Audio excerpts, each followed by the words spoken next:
Can you guys hear me okay? Yeah. Yes? Okay, cool. Hi, everyone. Welcome to the Engineering Gals featuring Civil Gals YouTube Live Seminar. I am the co-founder of Engineering Gals, Civil Engineer in Training, and your host, Amy Carr. Engineering Gals was founded in 2016. It's an online community for engineers. Our mission is to share information and resources to inspire the next generation of engineers. And by the way, if you guys entered the giveaway contest, please stay tuned till the end to claim your prize, which is a pair of Juno Jones shoes, a stylish safety boot. And just a reminder, this event is not sponsored or endorsed by any government, corporation, or entity. It's an independent event hosted by Engineering Gals. So I'm seeing a few people jump into the live right now. Do me a favor, comment where you're watching from. I love seeing people tune in from all over the world. And yeah, that'd be really cool. So today we have a lineup of extraordinary engineers working in the civil industry. Our first panelist is an aspiring civil engineer working on some of the coolest structural engineering projects. Everyone, please welcome Mariah Pierre. I'm so excited to be here. Thank you so much, Amy, for inviting me to this panel discussion. My name is Mariah Pierre, and I am from Brunswick, Georgia, and I recently graduated from Georgia Southern University with my Master's of Science in Civil Engineering, but my focus was in structural engineering. And one of my hobbies is to actually blog on YouTube. I make like YouTube videos for curly hair, and now I'm starting to share my civil engineering journey there. So I'm just so happy to be here with you all. Thank you so much, Mariah. I'm so excited to learn more about your journey. Next, we have July, who is a structural engineer. She's worked in the civil, mechanical, and now aerospace industry. Everyone, please welcome July. Hi, everyone. I'm so happy to be here. I've had a very unique experience where I studied civil engineering, but now work in a more aerospace mechanical environment. So I'm really excited to share my journey with you guys and just answer more about how you can use your civil engineering degree to pivot into any industry that you want. Awesome. Thank you, July. We also have Parisa Chami with us, who is a transportation engineer and a tutor and mentor. Parisa, please introduce yourself. Hello, everyone. So glad you could all join us today. My name is Parisa. I am a transportation engineer with the state of California. I'm also the founder and director of Gaia Tutors. My experience in civil engineering has been in construction engineering, geotechnical engineering, and transportation engineering. So I've tried it all a little bit, and I'm very excited to share my journey with you today and answer all questions that you have. Awesome, that's great. And then next we have Melissa. Melissa, she is a civil engineering student currently. Melissa, please introduce yourself. Hi, everyone. Thank you for joining us. I am Melissa Guevara. I am going to be entering my last fall semester at NGIT in Newark, New Jersey. Currently, I am gaining real-world experience at a land development consulting firm as an assistant design engineer. So I'm very excited to share that with all of you guys. Awesome. Thank you so much, Melissa. And then we also have Vanessa, who's a transportation engineer. Everyone, please welcome Vanessa. Hi, everyone. My name is Vanessa. I am a transportation engineer, like Amy mentioned. I have experience in the public agency working for a local city. I've worked also in land development, and now I'm currently in an international firm working for transportation. Some of my hobbies include hiking and dancing and playing volleyball, but not going to do any of those today. So hope you guys enjoy the panelists today. That's awesome. I also love hiking. So thank you, everyone, for introducing yourself. Today's agenda includes panel presentations and discussions. The panelists are going to talk a little bit about what they do as civil engineers, and then after that, we'll go in and talk about academia, how to get an internship, your EIT, PE, mental health, dealing with imposter syndrome, and provide you advice from our panelists. So let's get to know our panelists a little bit better and what they do as civil engineers. Mariah, I'll have you, take the floor and share your journey with us.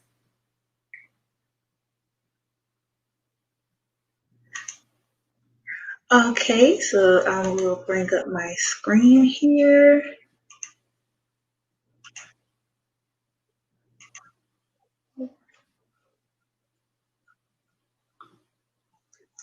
Okay, can you all see the screen? Yeah, it's loading. Okay, all right. Well, again, my name is Mariah Pierre, and I'm an aspiring civil engineer, as Amy has shared with you all. And when I started my academics in Florida International University, where I declared my major in civil engineering, and then I transferred to my hometown at College of Coastal Georgia, where I got my associate science in pre-engineering. And then I went to Georgia Southern University, where I received my Bachelor's of Science in Civil Engineering. And then I continued my master's later on, where I can pursue my my focus in structural engineering. So even though my focus was in structural engineering, I had heavy project work using the advanced technologies of 3D laser scanning and close range photogrammetry on city infrastructures. So this project was mainly in conjunction with the city engineers of Statesboro, Georgia, where they wanted to redesign and enhance a mile-long area that is very popular in the city of Statesboro. So we offered our services to them that we can laser scan and use drones to take pictures and create 3D point cloud models where they'll be able to go into the models and perform virtual surveying measurements and get point coordinates or anything that they need for their redesign process.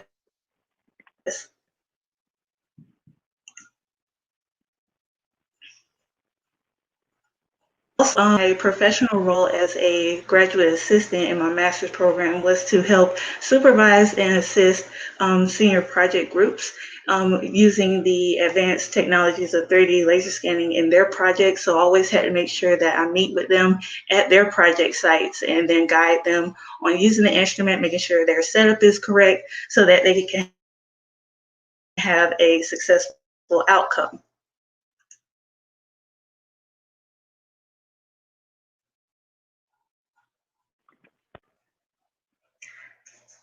It was a virtual preservation of historical barn structures using the same technology of 3D laser scanning, and I was the project lead on this project for the Bullitt County Historical Society. They wanted us to create 3D point cloud models of about 7 historical barns around Statesboro. And I have a small video clip here, and hopefully this will work to show you all the point cloud model of one of the barns that we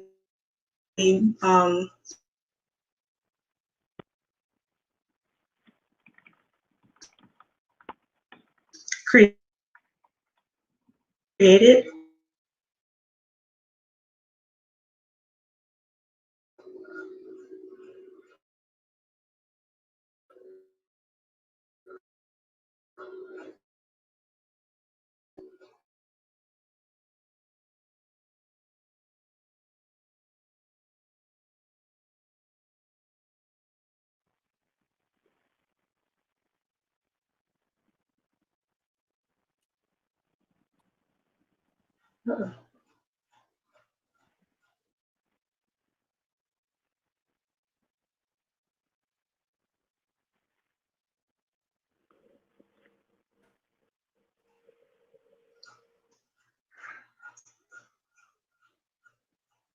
I'm so sorry. Go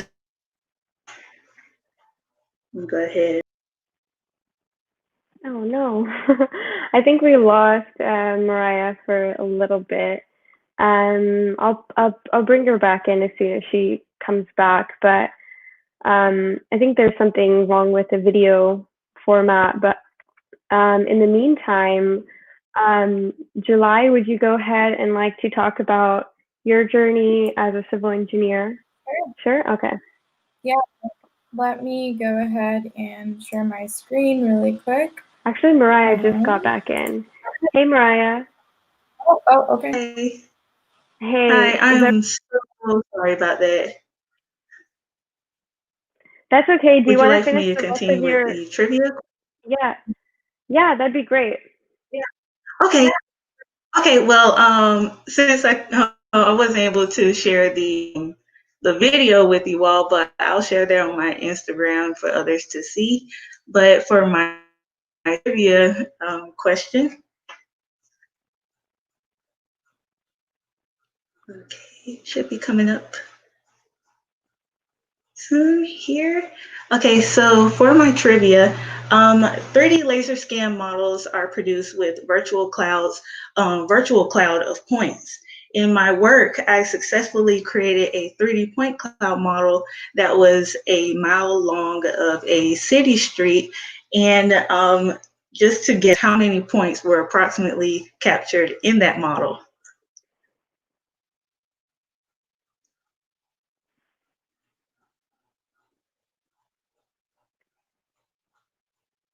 So there's 4 options: A, 100 million, B, 300 million, C, 600 million, and then D, 1 billion.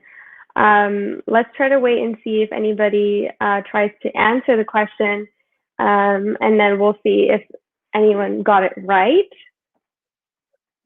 There's like a 10-second delay between on YouTube, so we'll just wait. Okay, so I see one person guessed 100 million. Okay. See, somebody guessed 600. Someone said 600. See, 600. Okay, well, I can go ahead and give you the answer now. The answer is C, 600 million. Awesome. And so it looks like Whitney. And that is all for me. Thank you so much, Mariah. For the trivia question, it looks like Whitney, Janet, and Jean, you guys all got the answer right. So good job on that. All right. Thanks, Mariah, for your presentation. July, would you like to talk a little bit more about yourself?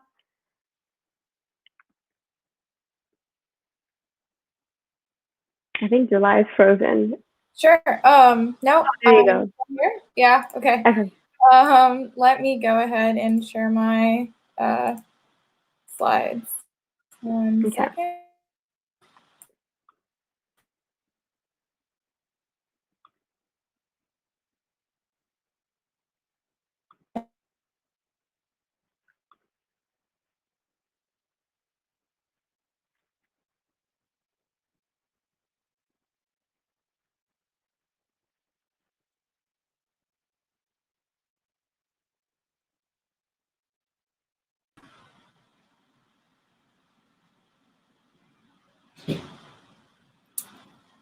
Hello?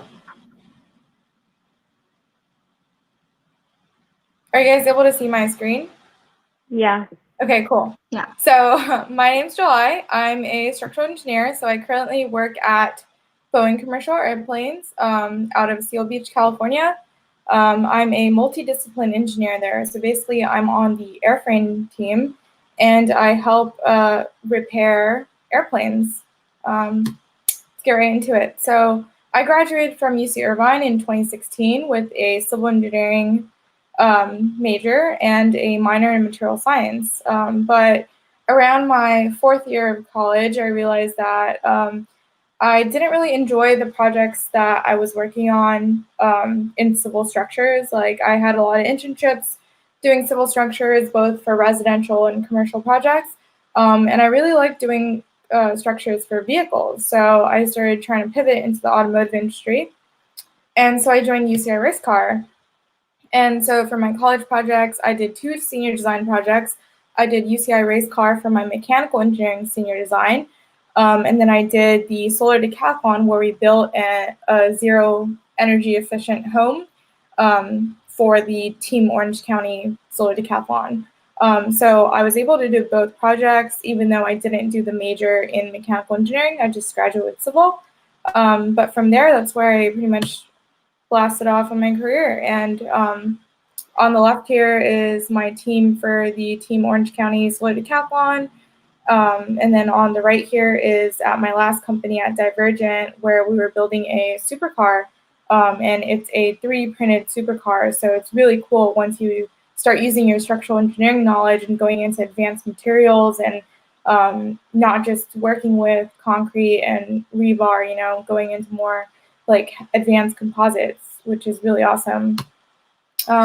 So yeah, like at work, these are the 3 vehicles that I've worked on. So this was for the FF91, which was my first job out of college at Faraday Future. And I worked on the windshield, roof glass, antennas, and a lot of the external components there. And then here is the Zinger 21C that I worked on. So I did a bunch of components on that. I worked on the doors, which were opening like a butterfly wing. I worked on the under panels for the body. I worked on all the glazing, and I worked on the lighting. So you see this really cool shot on the bottom right here of the full width tail lamp. So yeah, just a lot of prototype vehicles. And then I got to travel for work too and present to a really high luxury client in the UK. And it's just awesome because a lot of people in automotive like don't even get that experience. And I got to go back to UCI and present about the cool materials that we're working on. So on the table here, you can see is a 3D printed control arm for suspension and a bunch of other fluid parts.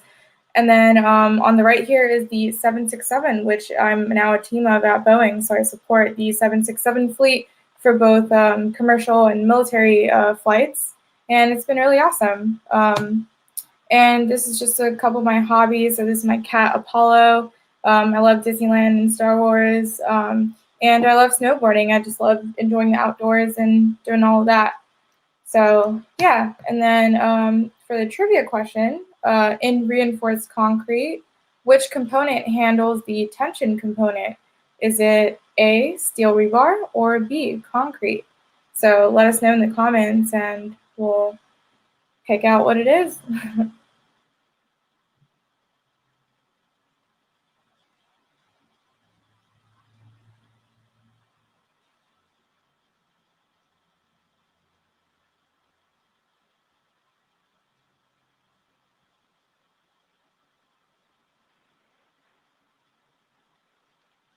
Oops. Do you guys see any responses?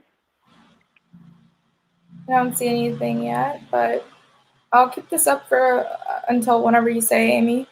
Just let us know. You can give it like 5 more seconds and see if somebody responds. Cool.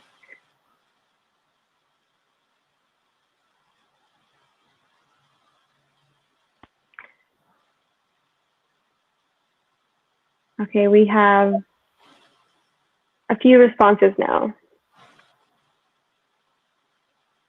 So we have steel rebar, and then another person saying steel, and then everyone's saying steel rebar, basically. Great job, guys. Yeah, that's steel rebar handles the tension component because steel metals are good in tension if you look at your materials graph, and concrete handles the compression component. So great job. Good job, guys. Thanks, July, for sharing a little bit more about yourself. I feel like your journey is so unique, so I'm so excited to learn more. Yeah. All right, so next we have Parisa. Parisa, I would love for you to share more about yourself. I would love to. July, I really enjoyed listening to your journey. It was very inspiring. Let me share my screen real quick.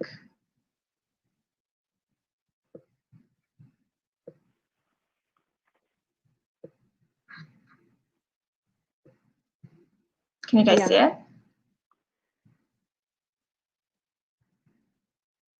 Fantastic. Hello, everybody, again. My name is Parisa Bozorg-Chami. I am a first-generation American. I came here about 9 years ago from Iran, and when I came here, I didn't speak a lot of English, so I went to community college to improve my English and get the educational background that I needed. So I went to Morpeth College, and after 2 years, I transferred to UCLA. At UCLA, I got my bachelor's degree in civil engineering, and then I got my master's degree immediately after from UCLA again in seismic geotechnical engineering, which is the study of ground movement in case of an earthquake and how a structure reacts to that type of a ground movement when there's an earthquake. Now, when I was in UCLA, I was heavily involved in ASCE and CalGeo, the American Society of Civil Engineers, and the California Geotechnical Engineering Association. And that's one of my advice for our future engineers and the students out there to get involved with those organizations. It's really intimidating, especially if you're a transfer student, to get into those groups and people that already know each other, are already friends with each other, but it will pay off. I still talk to those people that I met those days, and I still learn the skills that I learned, use the skills that I learned, and I got my first internship and first jobs with the help of these organizations. And it's very important to get involved and stay involved, and it's definitely a big advantage and help. Some of the projects that I worked on in the past, some of them as part of an internship, was starting with my first internship in 2014, the LAX Metro Crenshaw project. This was a metro line. I believe it was about 8 miles of a metro, of a tunnel. It had some at-grade underground and aerial stations. I was part of a bridge demo and also part of a tunneling for a station using tunnel boring machines. So it was really cool to see some of those things that I learned in school come to real life and see them in action.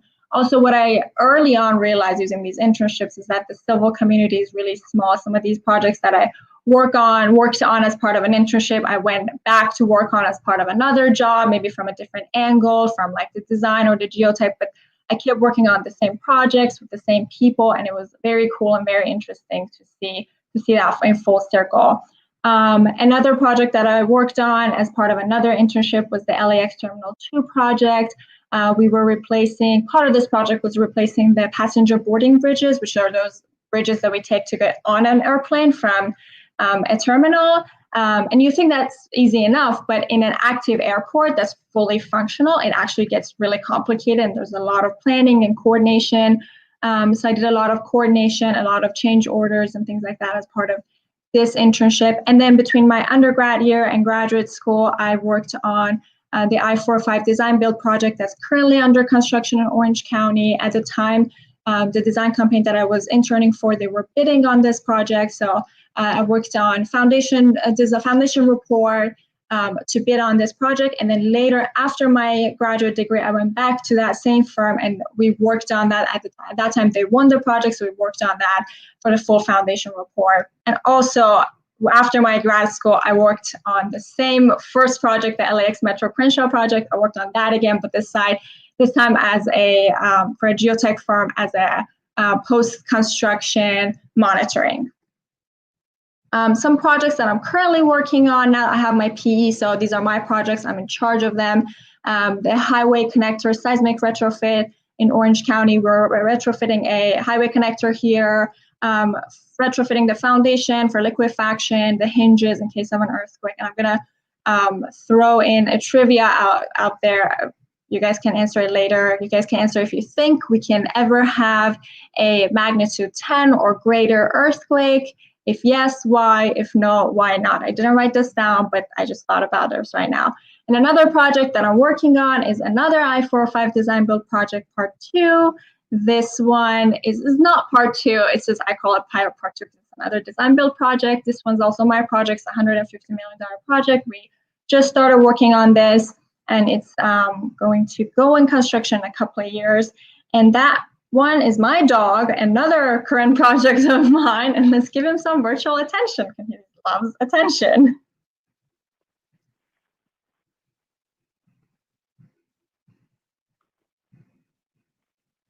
That's awesome.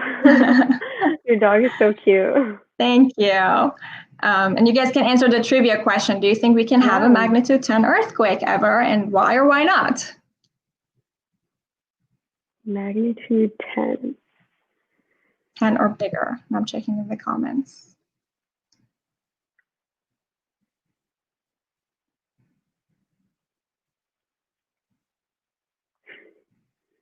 We got a comment saying the best dog ever. That's yes, Karan has met my dog. What's his name? My dog's name is Cooper. Cooper. Okay. So any answers on the earthquake? Yeah, we have one person saying yes. Any reasons for that?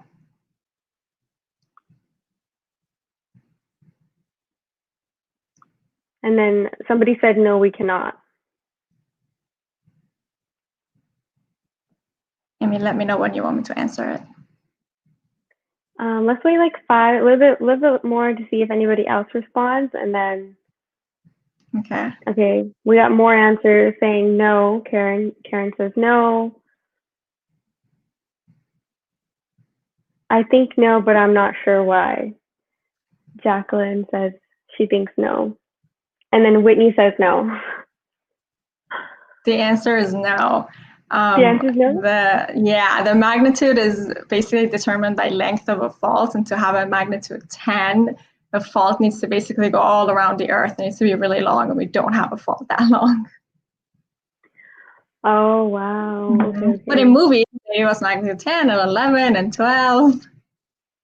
Wow. I thought I was good. My guess was yes. Yeah. That's what most people think, except for, some of us who studied it. That's so interesting. Yeah. Okay. Well, thank you so much, Teresa. I loved watching your presentation. Melissa, I would love for you to talk more about yourself and your journey as a civil engineering student. Awesome. I'm going to share my screen.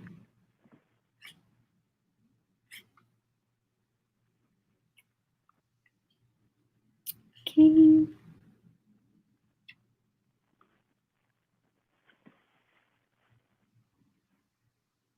Okay. Can you guys hear me well? Okay, perfect. So I am the civil engineer girl on Instagram, as some of you know, but I am also an assistant design civil engineer at a land development consulting firm. So I'm Melissa Guevara. I am a first-generation Latina. I actually will be the first person in my whole family to graduate from college with a bachelor's in civil engineering. And my college journey was very, very crazy. It was a pretty big roller coaster ride. I went through a lot of changes, school-wise and just as a person. I initially was going to Rutgers University, and I was a pre-vet major there. Then along the way, I believe 2 years in college, I decided to switch to civil engineering. And I was planning on staying at Rutgers and going to the engineering school there. But there was some difficulty with the transfer credits, so I decided to go to NJIT. And I'm so happy I did because I ended up loving that school, and it's seriously the perfect school for me. It's definitely smaller compared to Rutgers University, but that just meant the community was more welcoming and more close-knit, so I definitely made more friends there. And then at NJIT, I joined SHEP and ASCE, and SHEP is the Society of Hispanic Professional Engineers. I actually learned a lot about what it takes to be a professional, not just an engineer, out in the world and in the industry. So that was great. It was really a cool experience to learn how to network and talk to other engineers and other professionals. And it actually boosted my confidence. And I decided to apply to internships where I would actually gain real world experience. So I did that, and then last summer, I landed my first internship at New York City, where I was working with AutoCAD and Civil 3D on the city's infrastructure and road projects. So I was able to do that, but then I also explored a lot of different other disciplines within civil engineering, and that was so important and so good for me because I actually realized that I like design.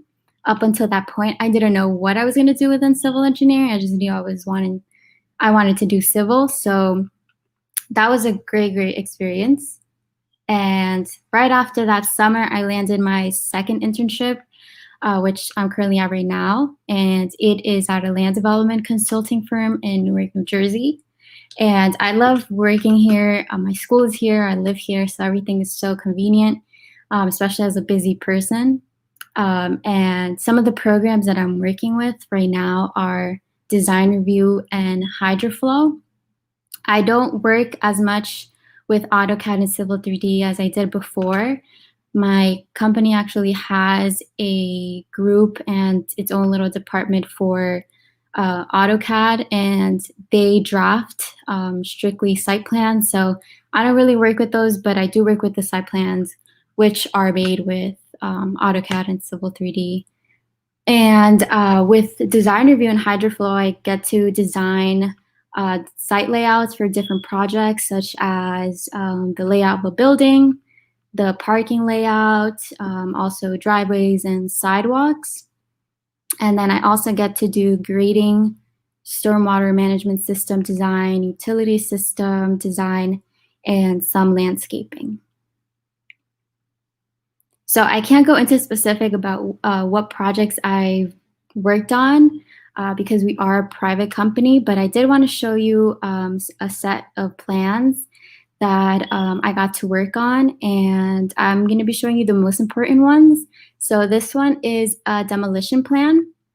As you can see, there's a very bold dashed line, and all of that is the part of the site that we are going to be demolishing. And as you can see, it also says limit of disturbance right over here. And that is important to know. So that is the existing site. And then this is the proposed site. This is the site plan. And as you can see, we added some parking and 2 new buildings. So it went from this to that. And this is a grading plan. This is important for us to know when we design our drainage systems. As you can see in the very lightly dashed gray lines, those are the contours of the site. And that shows us how our topography is looking like. So over here, you can see the contours, and that way we know that the water is going to be draining perpendicular and it'll be draining this way. That's important to know. That's important to know in order for us to design the drainage and utility plan. So this is a big basin that we designed. We place it under the parking lot on our site. And as you can see, this is some piping that is coming out of that. And there's also some utilities over here. And this is our landscaping plan. We actually have a landscaping expert in our company, which gets into the specifics of what kind of trees we're going to be planting, how big they're going to be. Our job is really where we're going to be locating them. So we just have to make sure we have enough space on the site for the trees. And then the last sheet of a site plan full set is usually the construction detail sheet. And there's a lot of these kind of figures in the sheet. And they depict the different things that are going to be built, and they go into very specific details. So, for example, this is a basin, and as you can see how big it's going to be and everything that goes into it. And that's important for the contractors to see and be able to refer to while they are building. This is design review, one of the programs that I said I was working very heavily with. And in the red, I was able to highlight the impervious surface, which is important to know when you're designing drainage. So I highlighted everything in red, and then design review gives me an area for whatever was highlighted. And then that way I can go ahead and create inlet areas and do my calculations. And then this is HydroFlow. And HydroFlow is a tool we use for the design of basins. So as you can see, this graph shows the discharge and also gives us a lot of other information such as 2, 10, and 100-year storm events. So that's all the design that I do. But I actually decided to do my trivia on something more different. So before a project gets approved, you have to either go through a planning board or a zoning board, and they have to vote. in order for it to get approved. So my question is, in order for your project to get approved by zoning board, how many votes do you need? So I have A, do you need 1/3 of the votes? B, half of the votes? C, 2/3 of the votes? Or D, all of the votes? So what do you guys think?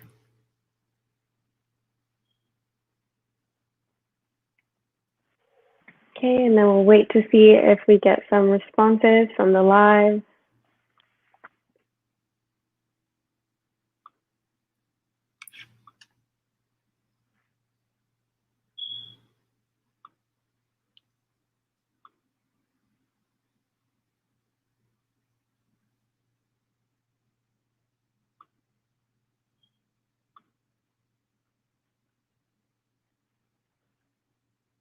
Okay, so we got some responses.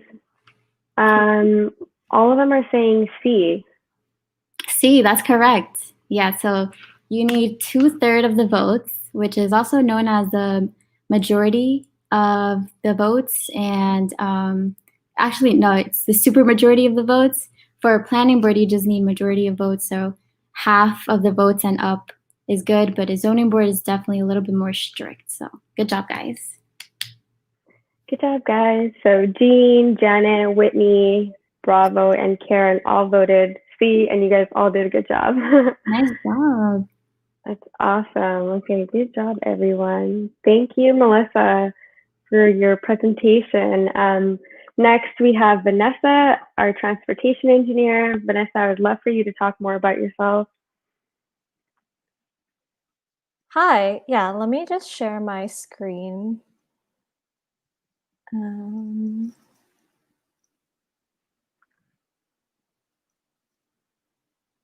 See. Are you guys able to see my screen? Perfect. Okay, so as Amy mentioned, my name is Vanessa. I am a transportation engineer, and I started my journey. I know I mentioned SDSU, but actually I was also a transfer student. I had no idea what I wanted to major in. I think I didn't learn about what engineers really did until maybe the end of high school. And I had a mentor through one of the Filipino American culture societies that knew that I was interested in math and science. So he actually recommended engineering to me. And so I started at Palomar Community College and took a bunch of intro to engineering courses. And eventually I did transfer over to San Diego State. So right over here, this was actually my senior year of San Diego State. This is my senior design team. And as you can see, I'm the only female in our team, and I was a project manager of that. I was also involved in Earthquake Engineering Research Institute, where we competed. This was in Boston, where we built a balsa wood structure. And right here, you can see that's the seismic tester, and we basically tested to see whether or not it would fail, which it did, but that's how you learn.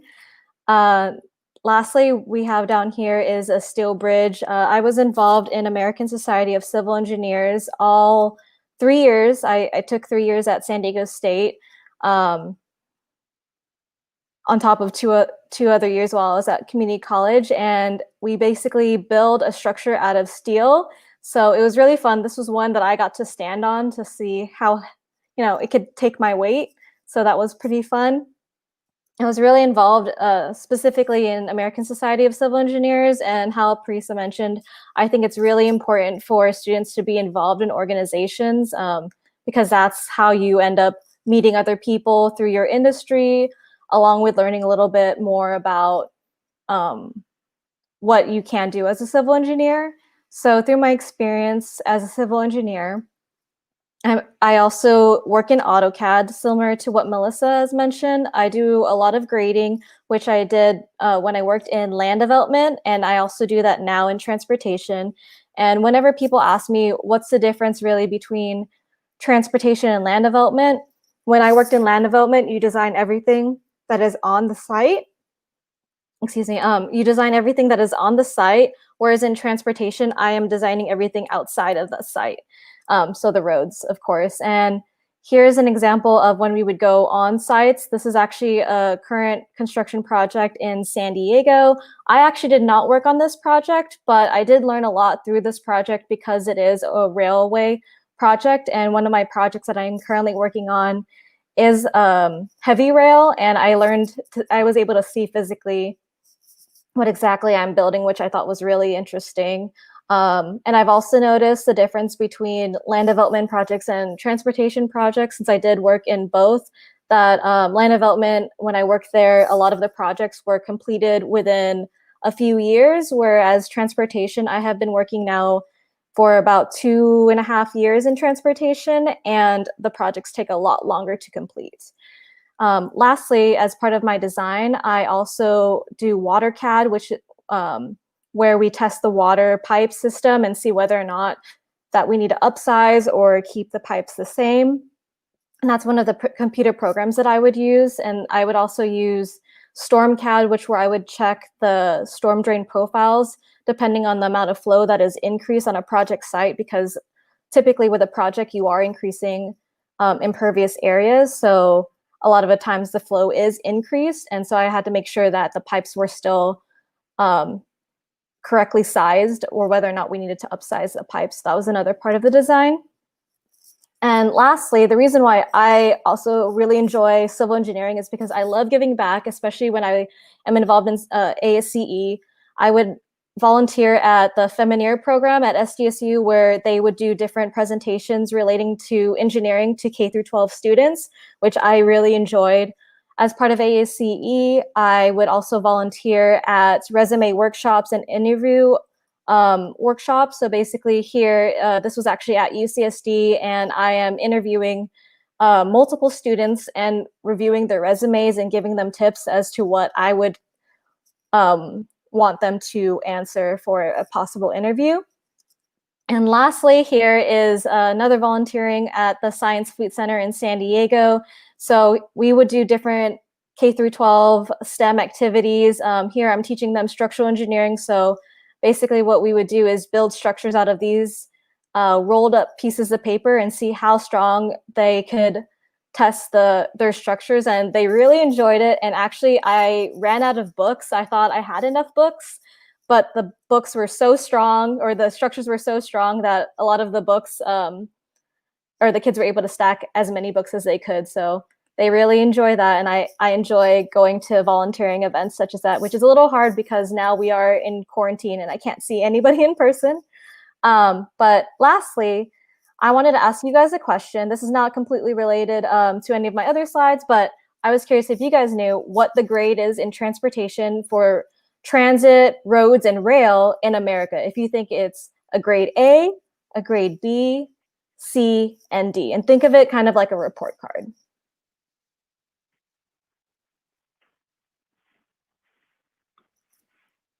So I'll wait. I'll give a couple seconds. Amy, let me know if there are any responses. Mm-hmm.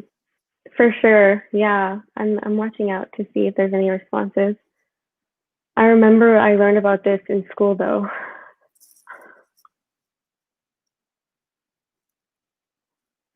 And this photo actually that I like to use a lot, if you follow me on Instagram, this was actually when I attended an ASCE, American Society of Civil Engineers conference, and it was actually in San Francisco, and we did a site tour, and I think it's really cool. I love this photo because, one, how cool is that bridge?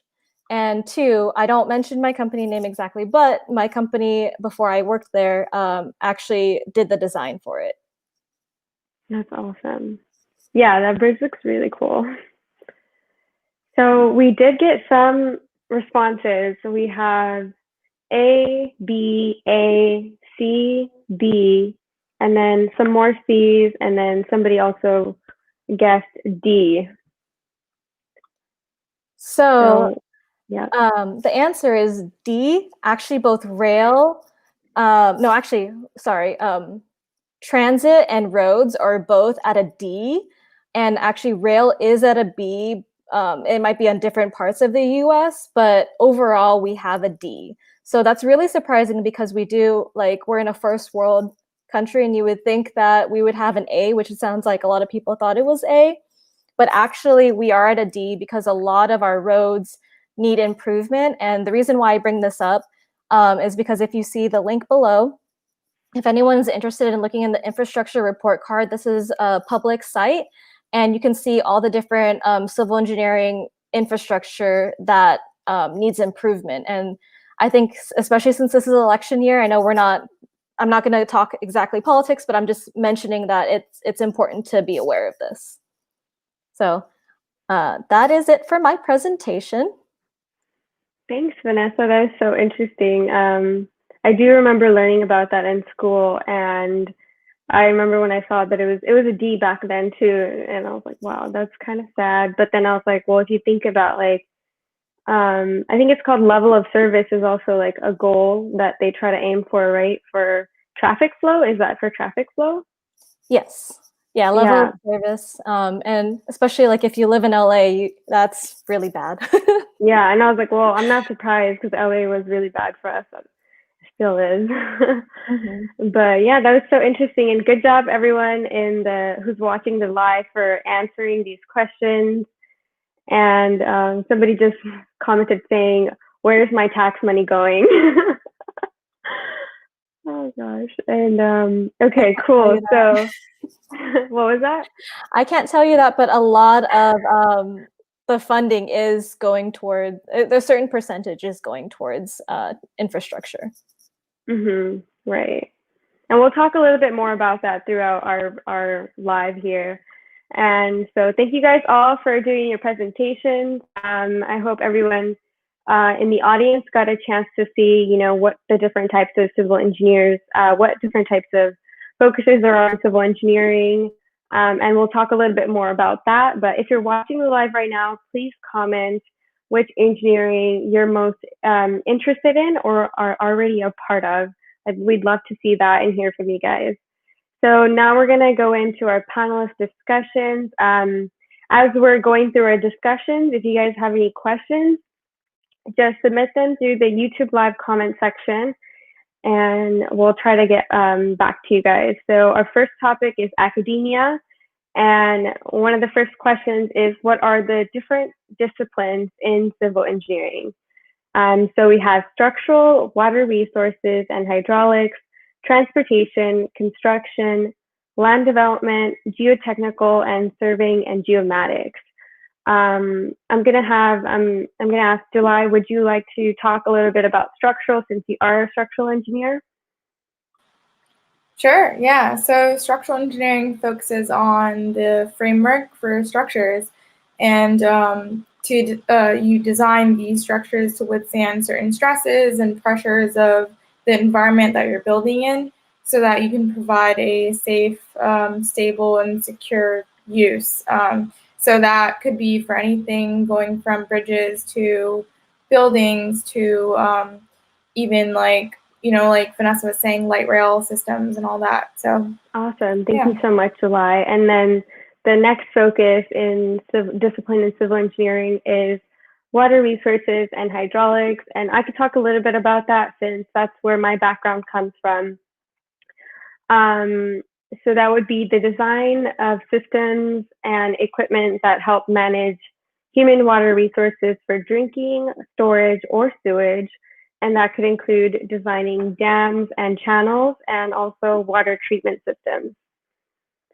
All right, and then we have transportation. Vanessa, would you like to talk about transportation? And then we also have construction.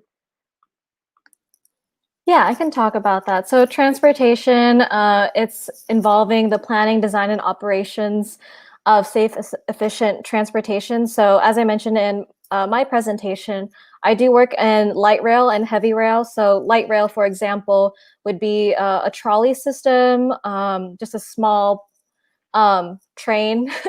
And then heavy rail would be a lot of the large trains that would be carrying lots of supplies. So that's usually heavy rail, or also the coaster if you're from LA or California, like the coaster and Amtrak are examples as well. And so we also design different roads, so roadway design, bikeway design. I do a lot of bikeway projects as well, which involves adding bike cycle tracks, which is where it's a designated bike lane for bicyclists. So those are just the different examples for transportation engineering. And for construction, it's the designing, planning, and management of infrastructures, such as tunnels, roads, bridges, like basically anything that you can think of that would be designed or constructed. A lot of the times the construction engineer, or if you're in construction engineering, you work a lot with the contractors. You're not actually the one who is doing the hammering or anything like that as a construction engineer. And you're usually coordinating with not only the contractors, but also the client and the engineers who are doing the design, such as myself and everybody else on this panel. A lot of the times too, I've had friends who are in construction engineering that also have the opportunity to choose the different materials that are used for those projects. Awesome, thank you so much. So we talked about structural, water resources, transportation, and construction. And now we have land development. Melissa, I would love to hear what you have to say about that, since you are currently interning in that industry. Yeah, sure. So land development is the process that involves the evaluation, the planning, the engineering design, and construction of a structure or a development on a piece of land. And usually that piece of land, it has to follow regulations or codes based on the municipality requirements, and sometimes also with other agencies as well. And some examples include residential, commercial, industrial, mixed use, and several other developments. All right, thank you so much. And we have geotechnical. Prisa, would you like to elaborate on that one? Of course. Geotechnical is also called soil engineering, which basically defines itself. It's using disciplines of rock and soil mechanics to understand what's happening basically under the surface and understanding the geologic conditions. It is used for foundation design, for earth structures, and for slope stability to prevent landslides and rock slides. Awesome. Excuse me. Okay, that's great. So then we have, after transportation, the last one we have is surveying and geomatics, which Mariah, I believe you will give us a little bit more information on that. Okay, so surveying geomatics is basically you're collecting and analyzing spatial information for different structures or infrastructures, such as roads, like man-made structures, or natural resources. So in the case of, like, from my line of work, we use the 3D laser scanning, which was basically you're dealing with point cloud models of spatial, information for mapping. So all of that, you can manipulate the model to change it the way how you want it for like redesign projects or anything like that. So like all in all, it's just basically an advanced measurement type of technology. So that's what geomatics deals with, all the type of spatial information for any type of redesign project. Okay, and that's so good to know. Like civil engineering, we all know this. Like it's such a broad field. I work in water resources, but I don't know. I can't say that I could just jump into a transportation or a construction job and know a lot about it, because they're all very, almost niche, but they all connect and work really well with each other. So thank you guys for sharing that. And then, so moving on with our academia section, we have a question. I have a question, which is, what are the benefits of interning while in university, And how important is internship experience? Melissa, I'd love to hear what you have to say about that. I think it's really important to get internship experience, especially while you're still in college or university, just because it helps you get a foot in the industry, and it helps you get, more opportunities later on.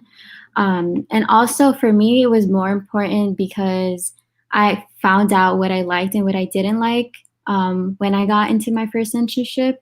Before that, I didn't really know what I was going to do with civil engineering. They don't really give you that much insight in classrooms.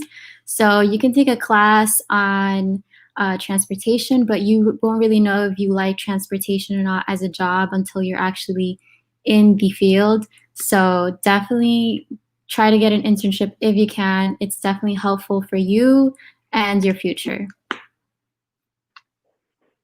Awesome. Yeah, I agree. I think for me as well, I didn't really know what I wanted to do until I had intern in the water industry, and that did help a lot. So that's really important. And when it comes to like getting your job and obtaining your first job in the civil engineering industry, like how important is the EIT? So when should you get your EIT? How do you prepare for it? Vanessa? Yeah, so when it comes to the EIT, which is the Engineering Training Exam, or also known as the Fundamental Engineering Exam, I highly recommend taking the EIT when you are a junior or a senior. It does get a lot harder to take it once you are working full-time and you graduated, even though I know it can be difficult because you are in classes or you're also working at the same time as a student. It's a lot easier to take it earlier on. I personally did not take it early on, but I am an EIT now. It really does depend to whether or not or what type of industry you're working in, because, for example, July, she's not working specifically in civil, like she's still doing civil related work, but we can talk later more about that. So I don't think for her, she needs it necessarily. But if you're in any of the other disciplines, I highly recommend taking it while you are still in school. And then to prepare for that, I would recommend, study in a study group, or there's a lot of material out there. I've even watched YouTube videos actually to learn different subjects. So there's a lot of information out there relating to how to study for the EIT. And feel free to ask if you're ever curious. And also, Awesome. Parisa, sorry, she does tutoring, so I'm sure she has a lot of advice on that as well. That's great. Okay. So 1 second. So I took my EIT right after junior year, after I took all of the classes, after the intro classes, and I really think that's a very good time to take it, because basically that's everything you need to know for EIT, and that was the perfect time to take it, and everything is really fresh in your mind, and it minimizes the amount of studying you need to do. You need to force yourself to sign up and study while you're studying for classes and things like that, but it's a good time to take it. I totally agree with everything that Vanessa said. Do you guys feel like that helped you get your full-time job when you were applying after you graduated? Maybe. I don't think, not a lot, but they probably looked at it. For my personal experience, they want to know that you at least have it in mind. So I did get my internship and my full-time job, and I still was working towards my EIT. So I definitely recommend at least trying to take it. You don't have to have it necessarily to get your job. That's true. That's a question that I got a lot. Are you thinking about getting your EIT or PE? Not that, do you have it at this moment, but are you considering it? Mm-hmm. Yeah, I think that's important, because I also didn't get mine until after I was hired on full time. I got my first job mainly because I had interned with them. So I also got hired on full time, but that's true. Like we don't really need as long as we're trying to, get our EIT and PE, I think that's the most important thing.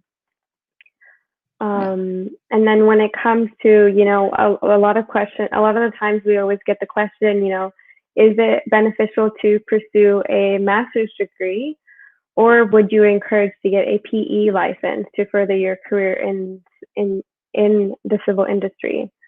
I want to know what your guys' thoughts are on that. July?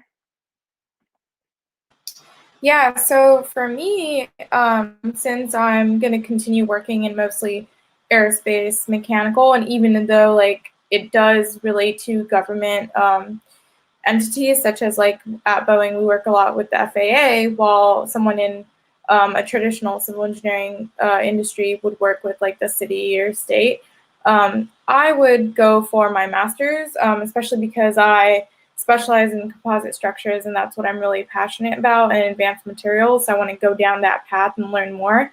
But I would say if I had continued with the structural engineering in like residential, commercial, that type of route, I would have gotten my PE and then my SE. So that's something not a lot of people have talked about. But if you're going to be a structural engineer, you're eventually going to need to get your SE to sign off on plans, especially earthquake related, seismic related stuff. Yeah.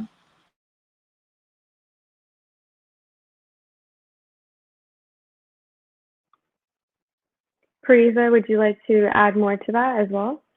I would love to. So I have my master's degree, and I think it really depends whether it's helpful or not for you. It depends on what area of civil engineering you're studying.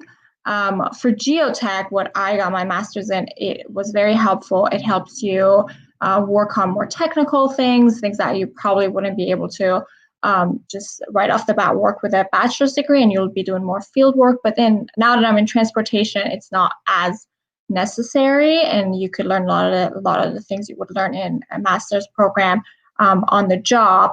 But also, I still wouldn't consider it a waste of time, because that 1 year that you spend getting your master's, it counts towards your PE exam and everything that you learn. It is good for your PM portion of the 8 hours. So it just helps you pass that PM portion much easier, and the experience counts and usually you get compensated salary-wise when you get hired. So it's not a waste of time or wasted money in any way. So if you're interested in something, or you think it's going to help in the field that you're interested in, for example, geotech, I think structural is usually helpful. I think go for it. I think it's good. Yeah, those are important things to remember for sure. The increase in compensation, it counts towards your PE. That's huge. Mm-hmm. Absolutely. Mariah?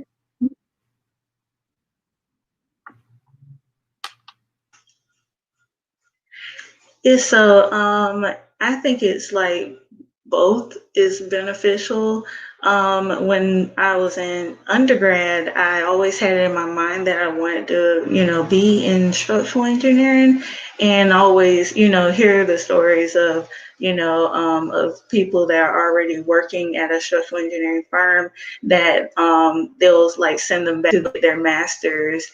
In more of the structural engineering focus. So always had that in my mind that I wanted to do that. And an opportunity came up where even though I wanted to, be in the focus of structural engineering, I was able to be a graduate assistant for like another type of engineering project, but I'll still be able to get my academics in structural engineering. So I always wanted to have those masters and have that experience, project work experience in my masters, to have that tucked away so that it will help me to, pursue the professional engineering side of it, just to further develop my experience and skills. So I just really think that both of them are very beneficial.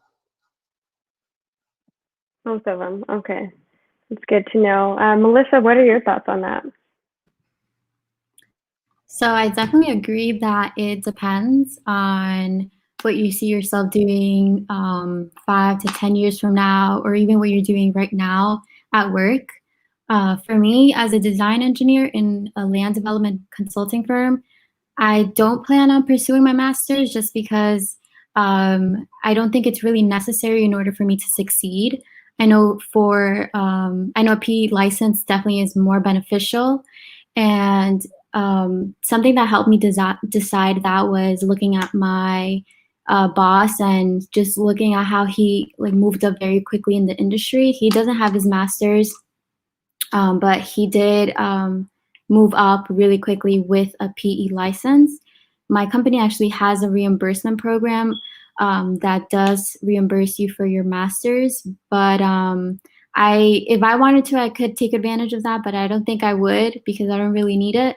But I do know a lot of geotechnical engineers in our company do take advantage of that. So yeah, I think it definitely depends. But as of now, I am just looking to get my PE license. Okay, that's great. Yeah, that's true. Some companies will pay you to get your master's, so that's something to think about when you're, getting hired. And so that's really good advice. And then Vanessa, I don't know if you also wanted to share as well. Yeah. Yeah, I definitely like to share. I'd like to echo that everything that everyone mentioned, 100% agree. It really does depend on what you want to focus on, whether or not you want like a geotech or structural are the main disciplines that do require a master's. Again, like Parisa mentioned, like transportation, I don't really necessarily need it, so I am focused on getting my PE license. But I'd also like to mention it doesn't hurt to even get your MBA. I know a lot of civil engineers have also focused on getting their master's in business, and I think there's nothing wrong with that. It really depends on what you want to do. So I just want to put that out there. All right. So it's different for every person, right? Mm-hmm. Okay. Well, thank you guys. When it comes to, working in the civil engineering industry, is it easy to switch between different civil engineering industries? For example, July, you got your degree in civil, but you heavily have worked in mechanical and now aerospace. What was that transition like? Yeah, so it definitely is very dependent on how you use your experience to pivot towards the next industry you want to get into. So, for example, since I had already worked on a lot of structural engineering internships, like since my second year of college, I already had experience using a bunch of different CAD programs. I used Civil 3D, I used AutoCAD, but then I kept going from there and jumping to SolidWorks, and then slowly learning NX and learning CATIA, which are more like the 3D modeling softwares that mechanical engineers use. So having those skills and having that tool belt helps you when you're interviewing for those jobs. And they're going to ask you, like, why does a civil engineer want to work here? But if you're passionate about it, you can describe how your skills transfer over. If you see my Instagram stories during the takeover, I explained how, like, for example, right now I work on airframe structure, but it's very similar to how you build structure for a building. We have stringers and frames and all that too, and the knowledge transfers over. You're still doing mechanics of material, structural analysis. It's all super similar. And especially when you're working in like the big aerospace companies, you do have those same type of design manuals where you like look through tons of numbers for like an I-beam and et cetera, et cetera. So yeah, it is very transferable, and like we've said before, civil engineering is so broad that you can use your knowledge during whatever specialization you're doing. I've met people who did water or more environmental engineering type of work go into petroleum or other type of things that need thermodynamics and flow knowledge. Yeah. That's amazing. Yeah, I really thought, like, I watched your takeover on Engineering Gals, and I saw how you use your knowledge for civil engineering structures to cars. And I honestly didn't know that you could even do that. So it was really cool to see that. So you definitely can use your civil background into different engineering disciplines. So thanks. And then we want to do some fun facts about our panelists. What is your go-to music or for studying or working, and your favorite coffee and tea? Melissa? So in the mornings, I definitely like to listen to upbeat music just to wake me up because I'm a very tired person. I'm always so sleepy in the morning. So yeah, I'll do that in the morning. And then later on, I'll probably just put my phone and music on shuffle and I'll just listen to anything. Coffee, I drink my coffee black because I'm lactose intolerant. And I have to have it in the morning and in the afternoon. I don't know about you guys, but I definitely need it in the morning to get my day started. And then in the afternoon, I drink it because if I don't, I'll just snap and sleep after I get home from work. So, yeah. Yeah, I think a lot of us can agree on that one. We need our coffee. I think that's an engineering thing. Yeah. Yeah. Yeah. All hooked on our coffees. Awesome. Okay. So, and what are your hobbies outside of civil engineering? Vanessa? So I did mention it a little bit in my intro that some of my hobbies include dancing. I love dancing hip hop. I also did Hawaiian Tahitian. I didn't mention that when I was actually in community college, I would take classes, and I know like I already have a lot of classes for engineering. Why would I take extra classes? But it just gave me life. So I always took at least one dance course, or I would also be involved in extracurricular dance groups just because I really love dancing and it just makes me feel good, basically. Also, I mentioned that I played volleyball. That's one of my favorite sports. And through ASCE, actually, there is a conference, and I don't know how it is now since we aren't doing anything in person, but here on the West Coast, we have the Pacific Southwest Conference where we do compete, which is where we did the steel bridge. There's also concrete canoe, but also they include sports like volleyball, basketball, and so many other sports. So you can do both. I think that's a reoccurring theme. And also I did mention as one of my hobbies is that I love hiking. I absolutely it's another thing that just gives me life.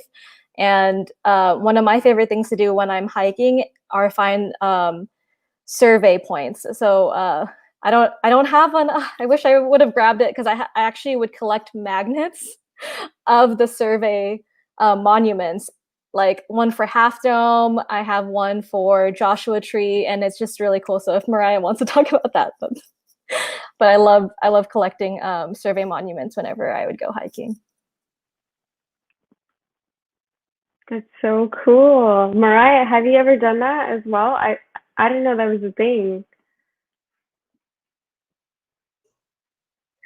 I just got excited just to hear the survey monument magnets because I always see those around and we personally plant them in our projects around like the intersections and stuff, but I haven't seen them like out in the mountains and stuff. So I have to, take up hiking and do that.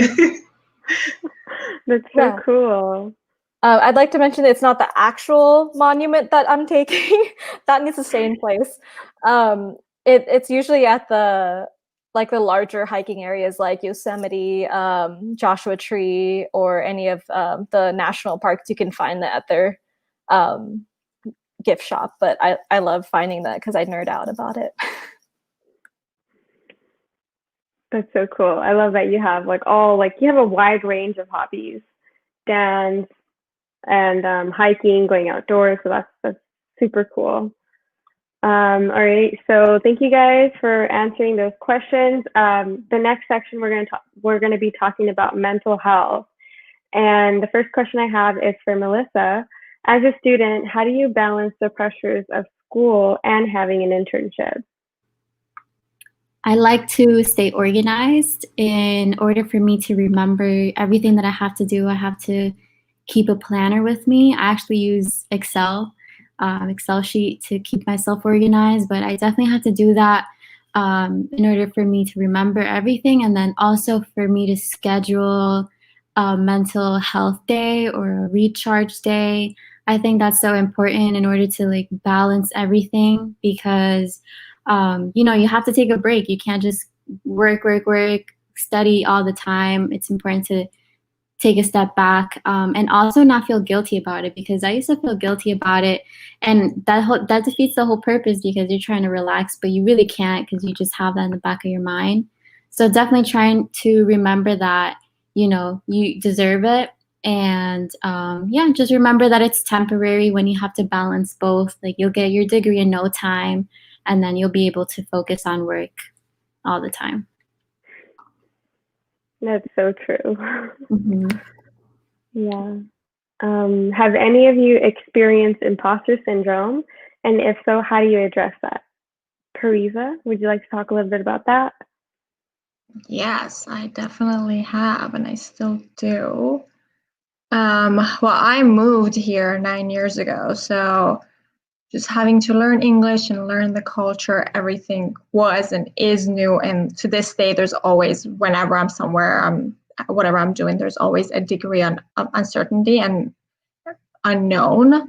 And that just always has made me feel like maybe I don't belong, or maybe it's just by accident that I am where I am, and it's just the feeling is there. And believe it or not, social media has helped me with this, because just the memes, you just see that people are feeling the same thing. Like, people are having same challenges and same thoughts and same experiences that you are, and you're not the only one. It's just made me aware that I'm not the only one. This is not just me. And to some extent it's real, to some extent it's not real, but it's enabled me to, when I'm going through that anxiety, or I'm about to do something that I don't feel sufficient just because I feel like I wasn't supposed to be here and this all happened by accident, I'm not good enough for this. I can catch myself most of the time and just say, this is mostly not real, and I just need to push through, and it's going to be okay, and it normally is. But yeah, thanks to memes, it helped. But it's a daily struggle. Go memes. Go memes. Hey, social media helps some people. It's not always bad. That's true. I think mental health is so important. You know, we're all so busy juggling so many things. And so that's amazing that you could use social media in a positive way, because for some people it's the opposite, you know, in some cases. Vanessa, would you like, oh, sorry, go ahead. Yeah, definitely both. Vanessa, do you want to talk a little bit more about that? Yeah, I definitely like to mention that I also experienced a little bit of imposter syndrome, especially when it came to, winning a scholarship, or, maybe getting that internship. Because I did win a scholarship, and I think one of the guys, he was really smart. Like, I didn't think I was going to win. I didn't think I was the smartest, yet I worked hard for it, and I was very involved in different things, and I thought that I deserved it, but he made me feel like I didn't deserve it at the times. But I realized I worked hard for it, and it's definitely not because I'm a woman.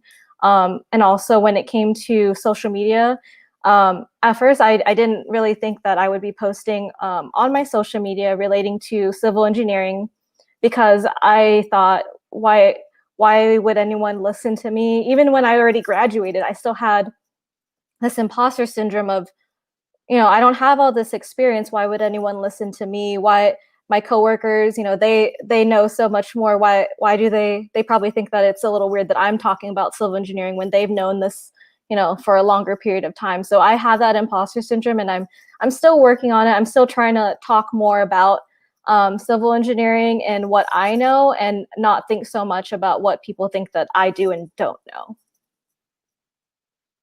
Yeah, for sure. I would say it's like unique for everyone. I've experienced it myself as well.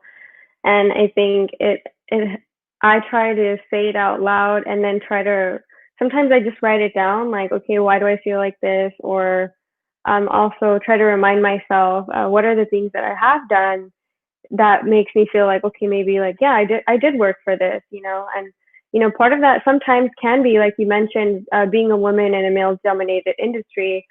It's probably different for everyone, but, talking about that, have you guys ever experienced gender bias within the engineering industry? And if so, how did you deal with that?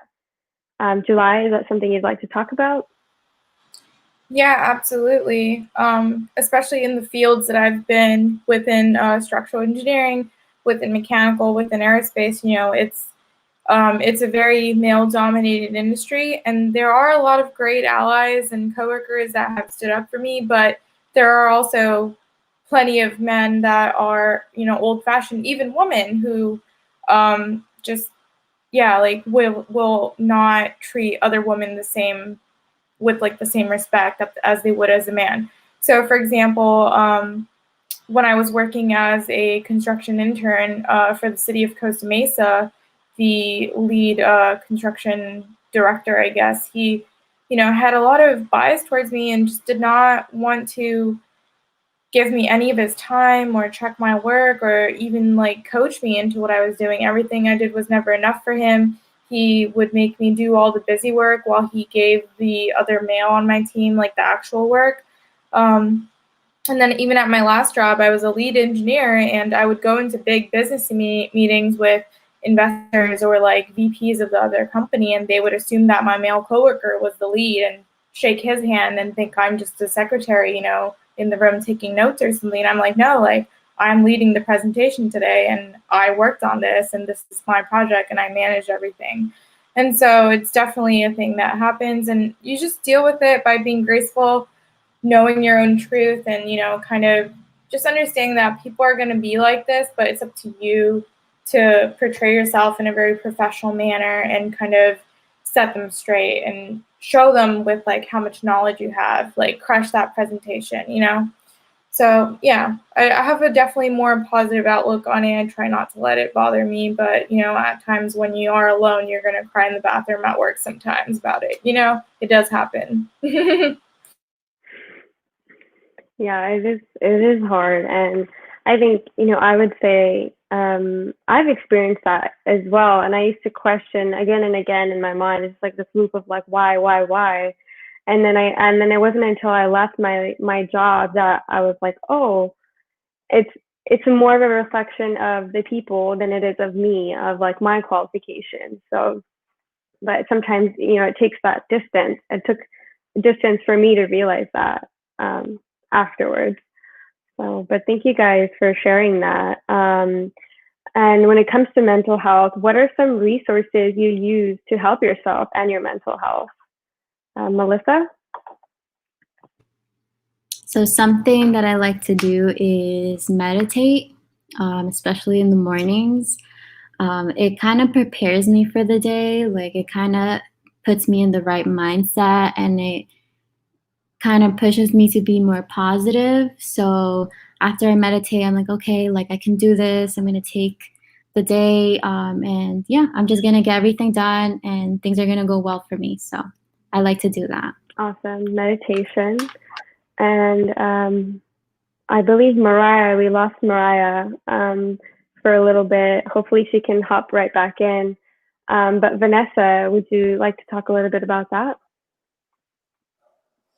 Yeah, so when it comes to helping myself with mental health, I don't think I mentioned here, but I have mentioned on my Instagram that I have dealt with, testing anxiety, and I think that's pretty normal, actually, that a lot of people have experienced that. And what I would do, community colleges and also universities, they usually have a free option where you can go to a therapist and help with that anxiety. So a lot of like the deep breathing and, knowing that you have done the work, it's just, you have to let yourself, relax a little bit and realize that you're able to do this and you can do it. Another thing that I would do besides the deep breathing is just exercising and, making sure that I'm doing like the healthy things that you should do to help, calm the nerves. So there's a lot of resources when it comes to mental health. And I think it's really important to get help when you need it. Yeah, I agree. I think therapy is a great option when you're in school as well, since it is free. So thanks for that. And how are you dealing with COVID-19 and working from home? This question's open to everyone. Teresa, if you want to talk a little bit about that. Sure, I'd love to. At first, it was a huge shock. I think everybody felt the same way. We weren't ready. My company, we didn't have laptops. It was just very strange.